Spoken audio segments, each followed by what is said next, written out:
Hi dear friends, പുതിയൊരു story വിശേഷത്തിലേക്ക് എല്ലാവർക്കും സ്വാഗതം. അങ്ങനെ തങ്ങളെ രണ്ടുപേരെയും രക്ഷിച്ചത് ഒരാളാണെന്ന്, അതായത് മാർക്കോയാണെന്ന് തിരിച്ചറിയുന്ന കണ്ണനും മഹിയും മാർക്കോയെ കാണാനായിട്ട് ജയിലിലെത്തുന്നുണ്ട്. തന്നെ മനഃപൂർവ്വം കള്ളക്കേസിൽ കുടുക്കിയതാണെന്നും അതിന് കാരണമായിട്ടുള്ള ഇൻസിഡൻറ്റും മാർക്കോ കണ്ണനോടും മഹിയോടും വിശദമായിട്ട് തന്നെ പറയുന്നുണ്ട് കേട്ടോ. SI സാറിനെ എന്നെ രക്ഷിക്കണമെന്നുണ്ടെന്നും പക്ഷേ ഇക്കാര്യത്തിൽ അദ്ദേഹം നിസ്സഹായനാണെന്നും മാർക്കോ പറയുമ്പോൾ, എന്ത് വില കൊടുത്തും മാർക്കോയെ ഞങ്ങൾ രക്ഷിക്കും, ഞാനും ഇയാളും ഇങ്ങനെ മാർക്കോയുടെ മുന്നിൽ നിന്നും സംസാരിക്കാനുള്ള കാരണം പോലും താനാണെന്നും മാർക്കോയെ രക്ഷിക്കാനായിട്ട് ഏതറ്റം വരെയും ഞങ്ങൾ സഞ്ചരിക്കുമെന്നും കണ്ണനും മഹിയും ഒരേ സ്വരത്തിൽ പറയുമ്പോൾ തനിക്കും ആരെങ്കിലുമൊക്കെ ഉണ്ടെന്നുള്ള ഒരു തോന്നൽ മാർക്കോയ്ക്കും ഉണ്ടാകുന്നുണ്ട് കേട്ടോ. ഏതായാലും അനന്തവുമായിട്ട് മാർക്കോയുടെ മേൽ ഫാബ്രിക്കേറ്റ് ചെയ്ത ഈ കേസിനെ കുറിച്ച് സംസാരിക്കാനും എന്നിട്ട് ബാക്കി കാര്യങ്ങളൊക്കെ എന്ത് വേണമെന്ന് തീരുമാനിക്കാമെന്നും കണ്ണനും മഹിയും അങ്ങനെ തീരുമാനിച്ചുറപ്പിക്കുന്നുണ്ട്. അങ്ങനെ അനന്തവുമായിട്ട് സംസാരിക്കുന്നതിൽ നിന്നും അനന്ത് പറയുന്നുണ്ട്, മാർക്കോയുടെ പ്രഗത്ഭനായിട്ടുള്ള അഡ്വക്കേറ്റ് വിചാരിച്ചിട്ട് പോലും മാർക്കോയ്ക്ക് ജാമ്യം കിട്ടിയിട്ടില്ല എന്നല്ല നീ പറഞ്ഞത്. ഇതിന് പിന്നിൽ ആരുടെയോ ശക്തമായിട്ടുള്ള ഒരു ചതിയുണ്ട്. അത് മാർക്കോ നിന്നെ രക്ഷിച്ചതിനുള്ള പ്രതികാരം തീർക്കലാണെന്നാണ് കണ്ണ എനിക്ക് തോന്നുന്നത്.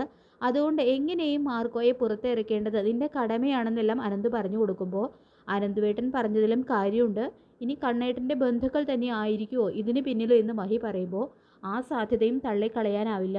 എനിക്കും തനിക്കും രക്ഷകരായിട്ട് ആര് വരുന്നോ അവരെയൊക്കെ ഇല്ലാതാക്കാനാണല്ലോ തൻ്റെ രണ്ടാനച്ഛൻ ഉൾപ്പെടെ എല്ലാവരുടെയും ഉദ്ദേശമെന്ന് കണ്ണൻ പറയുമ്പോൾ, ഇനി സാഗറിനെ രംഗത്തിറക്കി കളിച്ചതുപോലെ ഇത് മേഘൻ്റെ ഒരു ചതിയായിരിക്കുമോ എന്നുള്ളൊരു സംശയം മഹിയുടെ മനസ്സിൽ തോന്നുന്നുണ്ട് കേട്ടോ. ഏതായാലും ഇതേ സമയത്ത് തന്നെ മേഘനാണെങ്കിൽ മാർക്കോയുടെ വക്കീലിനെ സ്വാധീനിക്കാനുള്ള ഒരു ശ്രമം നടത്തുന്നുണ്ട്. അയാൾക്ക് കൂടുതൽ പണമൊക്കെ ഓഫർ ചെയ്തുകൊണ്ട് അയാളെ തൻ്റെ പക്ഷത്താക്കുന്നുണ്ട് കേട്ടോ. മാർക്കോയ്ക്ക് വേണ്ടിയിട്ട് കോടതിയിൽ ഹാജരാക്കുന്നതിൽ നിന്നും അയാളെ തടയുന്നുണ്ട്. പിന്നീട് കാണിക്കുന്നത് മാർക്കോയെ കോടതിയിൽ ഹാജരാക്കുകയാണ്. ഇയാൾ ആ പെൺകുട്ടിയുടെ മോശമായിട്ട് സംസാരിച്ചു, പരസ്യമായിട്ട് അവളെ ചുംബിക്കാനുള്ള ശ്രമിച്ചു എന്നെല്ലാം വക്കീൽ മാർക്കോയ്ക്ക് എതിരായിട്ട് വാദഗതികൾ കോടതിയിൽ ഉന്നയിക്കുന്നുണ്ട്. അപ്പോൾ മാർക്കോയ്ക്കാണെങ്കിലും തൻ്റെ ഭാഗം ന്യായീകരിക്കാനുള്ള ഒരു തെളിവും കോടതിയിൽ കാണിക്കാനായിട്ട് പറ്റുന്നില്ല. അപ്പോൾ ആ പെൺകുട്ടിയാണെങ്കിലും മാർക്കോയ്ക്ക് എതിരായിട്ട് കോടതിയിൽ കള്ളസാക്ഷി കൊടുക്കുന്നുണ്ട്. അങ്ങനെ എല്ലാ അർത്ഥത്തിലും മേഘൻ മാർക്കോയെ ഇനി പുറം ലോകം കാണില്ല. തൻ്റെ അച്ഛനും പ്രതാപനെയും ഇടിച്ച് പഞ്ചറാക്കിയ മാർക്കോയുടെ പ്രതികാരം തീർത്തു. ഇവൻ ജയിലിൽ പോകുന്നതോടെ ഇനി കണ്ണനെയും മഹാലക്ഷ്മിയും രക്ഷിക്കാനായിട്ട് ആരും ഉണ്ടാവില്ല എന്നെല്ലാം ആലോചിച്ച് ഇങ്ങനെ സന്തോഷിച്ചിരിക്കുന്ന സമയത്ത് മേഘനെ ഞെട്ടിച്ചുകൊണ്ട് അനന്ത് മാർക്കോയ്ക്ക് വേണ്ടി കോടതിയിൽ ഹാജരാവുന്നുണ്ട് കേട്ടോ. അപ്പോൾ അനന്ത് വക്കീൽക്കൊക്കെ ഇട്ടുകൊണ്ട് മാർക്കോയ്ക്ക് വേണ്ടി കോടതിയിൽ എത്തുന്നുണ്ട് വാദിക്കാനായിട്ട്. അപ്പോൾ ഇതിനിടയിൽ സംഭവിക്കുന്ന ട്വിസ്റ്റ് എന്താണെന്ന് വെച്ച് കഴിഞ്ഞാൽ, മാർക്കോയെ കുടുക്കിയത് മേഘനാണെന്ന് തന്നെ കണ്ണനും അനന്തുവും എല്ലാ തെളിവുകളോടും കൂടി കണ്ടെത്തുന്നുണ്ട് കേട്ടോ.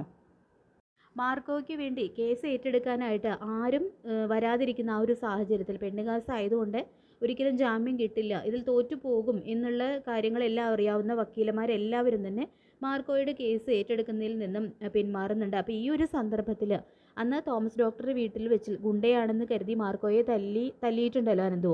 അപ്പോൾ അതിനുള്ള ഒരു പ്രായശ്ചിത്തം കൂടി കണക്കാക്കി ആ ഒരു നിലയ്ക്ക് മാർക്കോയ്ക്ക് വേണ്ടിയിട്ട് അനന്തു കോടതിയിൽ ഹാജരാകാം, മാർക്കോയുടെ കേസ് ഏറ്റെടുക്കാനായിട്ട് വാദിച്ച് ജയിക്കാനായിട്ട് തീരുമാനിക്കുന്നുണ്ട്.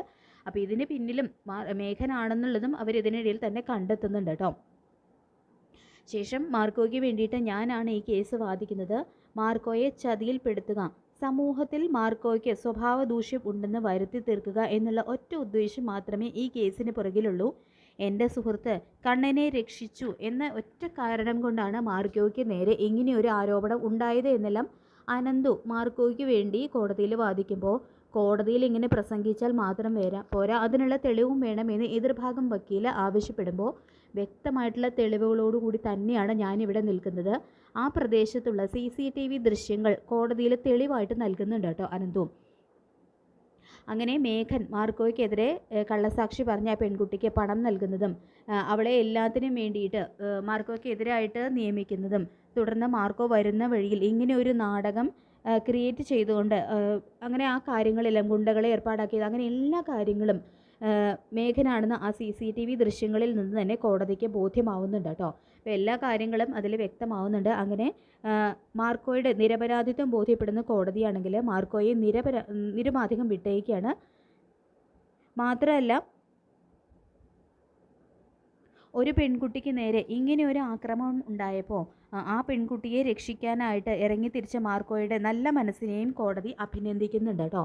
തുടർന്ന് മാർക്കോയ്ക്കെതിരെ ഇങ്ങനെ ഒരു ചതിപ്രയോഗം നടത്തിയിട്ട് അയാളെ സമൂഹത്തിന് മുന്നിൽ വൃത്തികെട്ടവനായിട്ട് ചിത്രീകരിക്കാൻ ശ്രമിച്ച മേഘനയെയും ആ പെൺകുട്ടിയെയും 3 മാസത്തെ ജയിൽ ശിക്ഷയ്ക്കും 1 ലക്ഷം രൂപ പിഴയും കോടതി വിധിക്കുന്നുണ്ട്. അങ്ങനെ മാർക്കോയെ കെടിയിൽപ്പെടുത്താൻ നോക്കിയിട്ട് ഇരുമ്പഴിക്കുള്ളിലാകുന്നുണ്ട് കേട്ടോ മേഘൻ. കണ്ണനാണെങ്കിൽ മാർക്കോയെ തൻ്റെ വലം കൈയായിട്ട് നിയമിക്കുകയും ചെയ്യുന്നുണ്ട്. അങ്ങനെ മഹാലക്ഷ്മി സീരിയലിൻ്റെ വളരെ ത്രില്ലിംഗ് ആയിട്ടുള്ള എപ്പിസോഡുകളാണ് വരാനായിട്ട് പോകുന്നത്. ഈ റിവ്യൂ ഇഷ്ടപ്പെട്ടെങ്കിൽ ലൈക്ക് ചെയ്യുക, ചാനൽ കൂടി ഒന്ന് സബ്സ്ക്രൈബ് ചെയ്യുക. താങ്ക്